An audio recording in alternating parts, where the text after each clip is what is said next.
Allah u naxariistay duqa Muqdisho waxa uu u geeriyooday dhaawac ka soo gaaray qarax ka dhacay xarunta dowladda hoose isbuuc ka hor.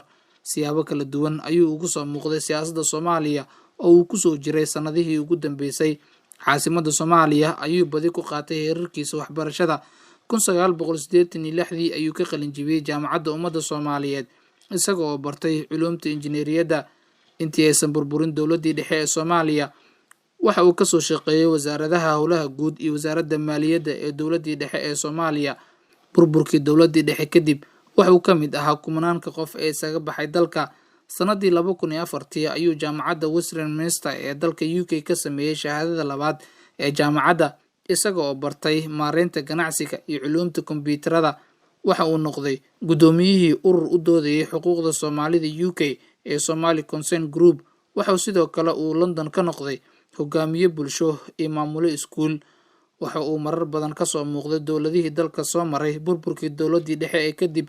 2 jeer ayuu noqday wasiirka wasaaradda warfaafinta xukuumadda Soomaaliya. Sidoo kale waxa uu noqday wasiirka wasaaradda ganacsiga iyo warshadaha ee xukuumadda Soomaaliya. Waxa uu noqday afhayeenka madaxtooyada qaranka iyo la taliye madaxweyne. Bishii koowaad ee sanadii 2018 ayaa loo magacaabay gudoomiyaha gobolka Banaadir ahna duqa magaalada Muqdisho. Allah u naxariistay Engineer Yariso ayaa aas qaran loogu sameyn doonaa gudaha dalka. Waxaa geeridiisa ka tacsiideeyay mas'uuliyiinta ugu sareysa dalka, qaybaha bulshada iyo safiirka qaramada midoobay ee siyaasadda Soomaaliya.